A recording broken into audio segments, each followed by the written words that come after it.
कहानी शुरू होती है रामपुर नाम के छोटे से गांव से, जहां गीता नाम की एक प्यारी सी लड़की अपनी सौतेली माँ के साथ रहा करती थी। गीता गीता, अरे कहाँ मर गए कल मुही? जब तुझे पता है कि मुझे सुबह 7 बजे चाय चाहिए होती है, तो अभी तक मेरी चाय क्यों नहीं आई? माफ करना माँ, मैंने दूध गर्म करने के लिए रखा था तो आज दूध फट गया, इसलिए तबेले पर जाकर दूध लेकर आना पड़ा। इसी वजह से आपके लिए चाय बनाने में। क्या कहा तूने? आज सारा दूध फट गया? अरे ऐसे कैसे फट गया? पिछले हफ्ते भी तूने दूध फाड़ दिया था, पता भी है दूध कितना महंगा आता है। अरे यहाँ तेरी वो मरी हुई माँ पैसे छोड़कर नहीं गई है हमारे लिए जो हम खर्चा करें, और तू आए दिन इस तरह चीजों को खराब करती रहती है। और एक वो तेरी गाय है ना, तो वो दूध देती है ना हमारे किसी काम आती है, फिर भी पता नहीं क्यों उसे यहाँ रखा हुआ है। माँ, तुम गंगा को कुछ मत कहो, वो बेचारी बीमार रहती है इसलिए दूध नहीं दे पाती, और आप हर बात पे मेरी माँ को बीच में क्यों लेकर आती हो? वो बेचारी तो इस दुनिया में अब नहीं है, फिर भी उन्हें तरह तरह की बातें कहती हो। तुम्हें जो भी कहना है तो मुझे कह लो, लेकिन मेरी माँ को कुछ मत कहो। क्या हो गया माँ, सुबह सुबह इतने गुस्से में दिख रही हो? अरे मेरे गुस्से का कारण इसके सिवा और कौन हो सकता है? सुबह सुबह 2 किलो दूध फाड़ दिया। अब जा यहाँ से, तेरा मुंह देखकर ना मुझे और गुस्सा आ रहा है। अरे रुक, मेरे जूते जरा गंदे हो गए हैं, तो बाहर से कपड़ा ला के मेरे जूते साफ कर दे। ठीक है भैया, आप मुझे अपने जूते उतार कर दे दीजिए, मैं साफ करके ले आती हूँ। जूते उतारने की क्या जरूरत है? मैंने जूते पहने हुए तो हैं, तो यहीं पर बैठकर साफ कर दो। अब तुमसे जूते साफ करवाने के लिए क्या मैं इतनी मेहनत करूंगा? पहले जूते उतारूंगा, फिर दोबारा से पहनूंगा। अरे अब खड़ी खड़ी देख क्या रही है? जाना बाहर से जूता साफ करने का कपड़ा लेकर आ। गीता उस समय सिर्फ 3 साल की थी जब उसकी माँ चल बसी।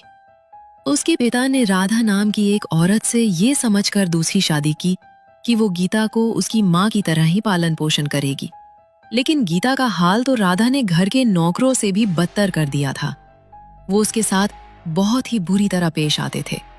गीता ने अपने घर में एक गाय को पाला हुआ था जो बिल्कुल उसकी माँ की तरह उसे दुलार करती थी।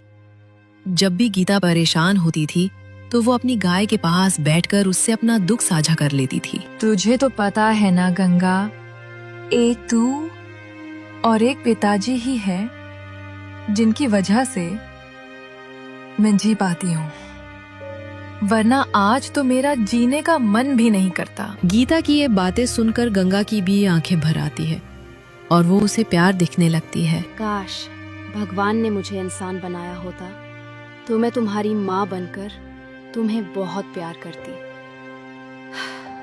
जिस तरह तुमने मेरा हमेशा ख्याल रखा है, काश मैं भी उसी तरह तुम्हारा ख्याल रख पाती। मर गई? अभी तक खाना बना या नहीं? इतनी देर से हम यहाँ खाने का इंतजार कर रहे हैं। अरे भूखा मारना चाहती है क्या हमें? अंदर से माँ आवाज लगा रही है। मैं जा रही हूँ गंगा, शाम को फिर तुझसे आकर मिलती हूँ। गीता आंगन से अंदर जाती है, तभी उसे अपनी सौतेली माँ और पिताजी की बातों की आवाज आती है। अरे तुम गीता से किस तरह से बात करती हो राधा?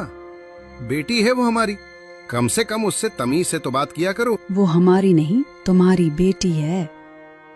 पता नहीं वो कौन सा मनहूस दिन था जब मैं शादी करके इस घर में आ गई।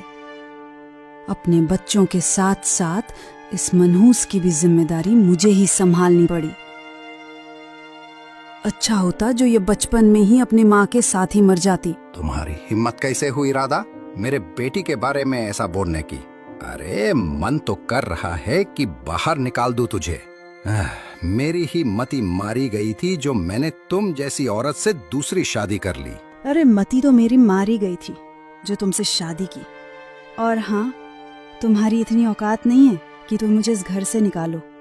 भूल ले क्या? तुमने खुद ही तो इस घर को मेरे नाम किया है। अब अगर इस घर से कोई किसी को निकाल सकता है तो वो सिर्फ मैं निकाल सकती हूँ।